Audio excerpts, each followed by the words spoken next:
Cricket খেলা চলছে। বাংলাদেশ বনাম নেদারল্যান্ডের ২য় ম্যাচ। আরে ভাই টেনশনে পড়ে গেছেন? ঘরে টিভি নাই, কিভাবে খেলা দেখবেন? অনেকে অ্যাপস দেখেন, কাজ হয় না।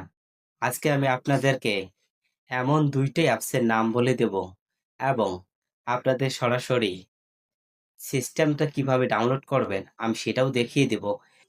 অ্যাপসটি ডাউনলোড করে সাথে ইনস্টল করবেন। যদি ভুলে যান তাহলে আপনি চলে যাবেন আপনার ফাইল ম্যানেজারে। সেখান থেকে অ্যাপসটিকে আপনি পেয়ে যাবেন, ইনস্টল করে নেবেন। নেওয়ার পর আপনি চলে আসবেন আপনার অ্যাপস সিস্টেমে। অ্যাপসে এসে আপনি আপনার সেই অ্যাপসটাকে দেখতে পাবেন। আপনি যে ২ টা অ্যাপসের মধ্যে যেকোনো একটি অ্যাপস দিয়ে চালাতে পারবেন।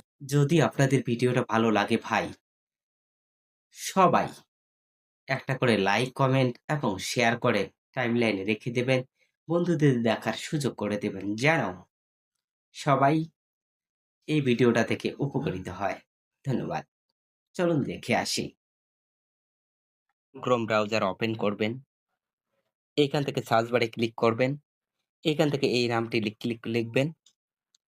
এরপরে যেখানে দেখতে পাচ্ছেন এই যে দেখতে পাচ্ছেন ২য় যে অ্যাপসটা রয়েছে, এই ২য় অ্যাপসটাকে ইনস্টল করে নেবেন। এবং আরো একটি অ্যাপসের নাম বলে দিচ্ছি। লিখবেন কিকরা টিভি। কিকরা টিভি লিখে সার্চ করবেন। এই ২য় নম্বর অ্যাপসটাকে আপনারা নামিয়ে নেবেন।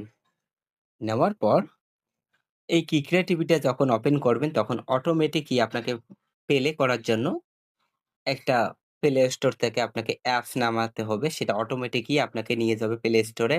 সেখান থেকে যেটা ইনস্টল করতে বলবে আপনি ইনস্টল করে নেবেন। করার পরে আপনি ফিরে আসবেন। সেই সাথে আমার ভিডিও ডেসক্রিপশন বক্সেও আমি লিংক দিয়ে দিব। আপনারা দেখে সেখান থেকে